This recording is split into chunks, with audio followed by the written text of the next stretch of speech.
Assalamualaikum warahmatullahi wabarakatuh. Asyhadu an la ilaha illallah wa asyhadu anna Muhammadar Rasulullah. Wassalatu wassalamu ala asrofil anbiya'i wal mursalin wa ala alihi wa sahbihi rasulillahi ajma'in. Amma ba'du.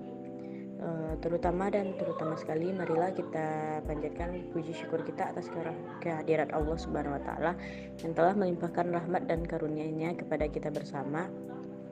Selawat dan salam tak lupa pula kita curahkan kepada baginda Rasulullah dengan hantaran kata Allahumma sholli ala sayyidina Muhammad wa ala ali sayyidina Muhammad. Pengantar manajemen keuangan, dosen pengampu Ibu Eka Siskawati. Kami anggota kelompok 5 yaitu Ulfatul Rahmita Putri, Nur Hayati, Agustika Rani, dan Herlina Azia. Pengantar manajemen keuangan. Pengertian keuangan. Keuangan atau finance menurut Kamus Webster adalah sistem yang menyangkut sirkulasi uang, persetujuan kredit, dan keputusan investasi dan provisi atas fasilitas perbankan. Selanjutnya, area keuangan. Area keuangan dibagi menjadi 3. Yang pertama, manajemen keuangan atau keuangan korporat.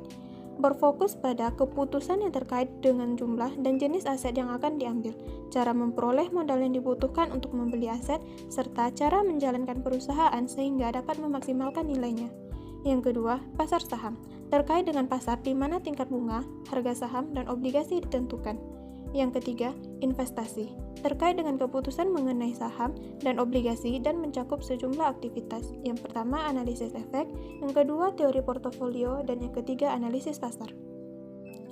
Selanjutnya, Departemen Keuangan dalam suatu organisasi. Dewan Direksi merupakan badan pengatur utama dan pemimpin direksi merupakan jabatan tertinggi. Jabatan selanjutnya adalah CEO atau Chief Executive Officer, kemudian COO, Chief Operating Officer yang kemudian dikenal sebagai Presiden Perusahaan.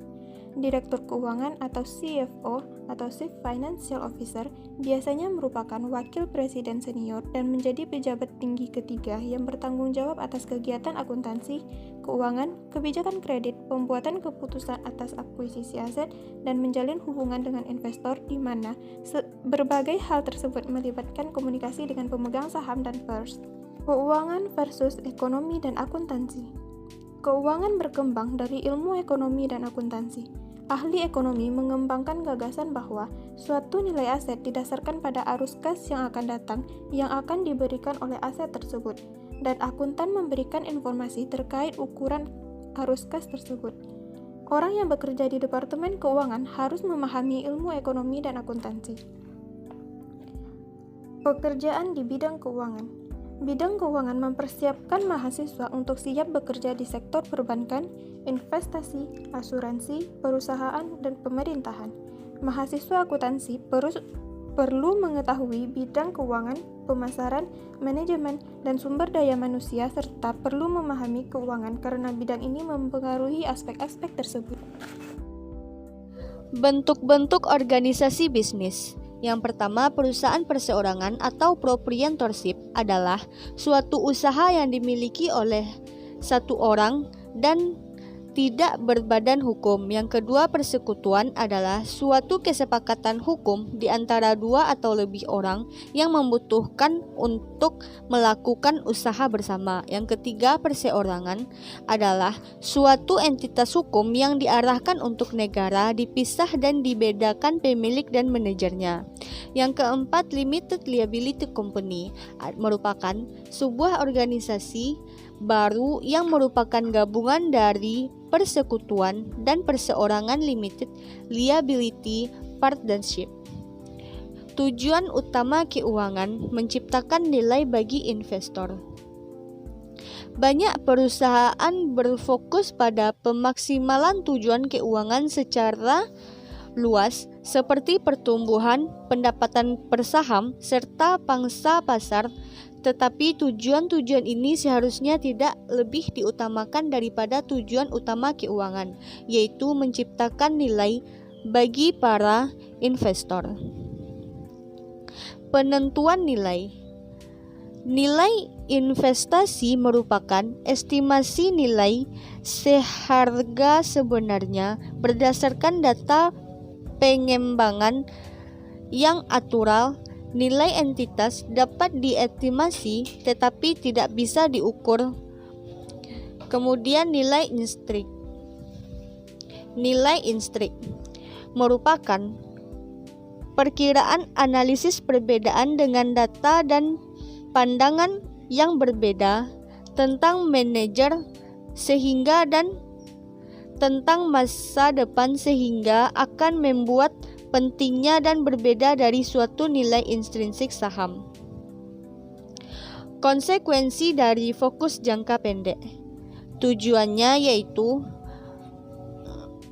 adalah agar manajer lebih berpikir seperti pemegang saham dan terus-menerus bekerja untuk meningkatkan nilai pemegang saham, agar manajer memiliki investif untuk berfokus pada harga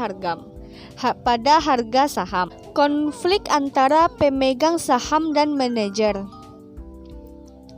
Secara khusus, manajer mungkin saja lebih tertarik untuk memaksimalkan kekayaannya sendiri dan tertarik untuk diberikan saham.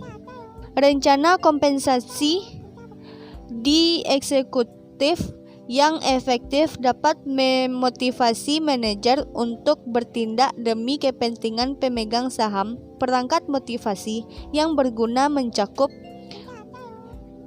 1. Paket kompensasi, yang kedua investasi pemegang saham langsung, dan yang ketiga respons manajer. Paket kompensasi harus berstruktur agar manajer diberikan harus berdasarkan kinerja jangka panjang saham, bukan harga saham pada suatu tanggal pelaksanaan opsi. Investasi pemegang saham langsung. Saat ini saham dimiliki oleh investasi seperti perusahaan asuransi dana pensiun dan dana lindung nilai dan dana kelompok akuisisi swasta. Keuangan ini memiliki kuasa dan menjauhi operasi perusahaan, sedangkan pentingnya mereka sehingga mereka memiliki atas terhadap manajer. Kemudian respon manajer. Jika saham suatu perusahaan dimiliki terlalu rendah akan melihatnya sebagai suatu kesempatan dan akan kerusakan mendapatkan perusahaan melalui pengambil alihan secara paksa. Jika pengambil alihan ini berhasil, eksekutif perusahaan tanggal kemungkinan akan dihentikan. Konflik antara pemegang saham dan pemegang obligasi. Pemegang obligasi yang mencakup bank perusahaan dan para pemegang obligasinya umumnya mendapatkan pembayaran tetap di mana jumlah tersebut tidak berubah walaupun perusahaan sedang sangat bagus. Sementara pemegang saham menerima pembayaran lebih tinggi ketika perusahaan memiliki kinerja yang baik. Sementara ketika pemegang saham biasanya lebih berani dalam mengambil proyek berisiko, namun pemegang obligasi dan cerdik memahami bahwa manajer dan pemegang saham memiliki insentif untuk beralih ke proyek yang lebih berisiko. Bentuk kandanya untuk timbul akibat penggunaan tambahan. Para pemegang obligasi berusaha melindungi dari mereka sendiri yang memasukkan perjanjian yang membatasi penggunaan tambahan utang perusahaan serta tindakan manajer dengan cara lainnya. Menyeimbangkan antara kepentingan pemegang saham dan kepentingan masyarakat. Tujuan utama keuangan utama manajemen adalah memaksimalkan kekayaan pemegang saham stakeholder wealth maximization.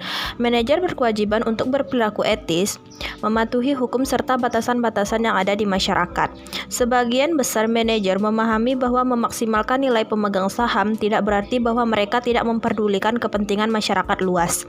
Dari perspektif yang lebih luas, perusahaan memiliki sejumlah departemen, termasuk pemasaran, akuntansi, produksi, SDM, dan keuangan.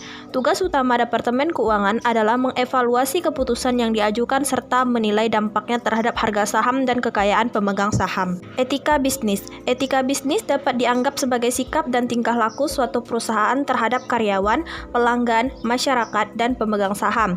Komitmen suatu perusahaan dapat diukur melalui kecenderungan karyawannya, mulai dari tingkat atas, tingkat bawah, untuk mematuhi hukum, peraturan, dan standar moral yang berhubungan dengan keselamatan dan mutu produk, praktik ketenagakerjaan yang adil, praktik pemasaran dan penjualan yang adil, penggunaan informasi yang bersifat untuk keuntungan pribadi, keterlibatan masyarakat, dan penggunaan pembayaran ilegal untuk mendapatkan usaha. Konsekuensi dari perilaku tindak etis.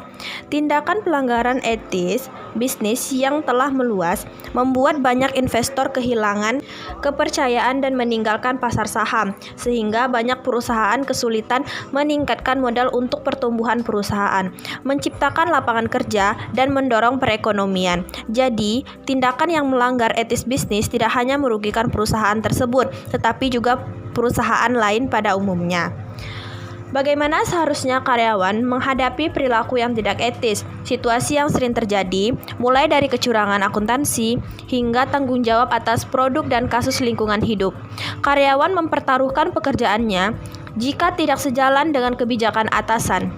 Namun, jika tidak memberitahukan hal tersebut, mereka akan menanggung beban emosional dan berkontribusi jatuhnya perusahaan serta hilangnya pekerjaan dan dana pensiun mereka. Sementara, jika mereka mematuhi perintah atasan dan mengetahui bahwa tindakan tersebut melanggar hukum, pada akhirnya mereka akan dipenjara.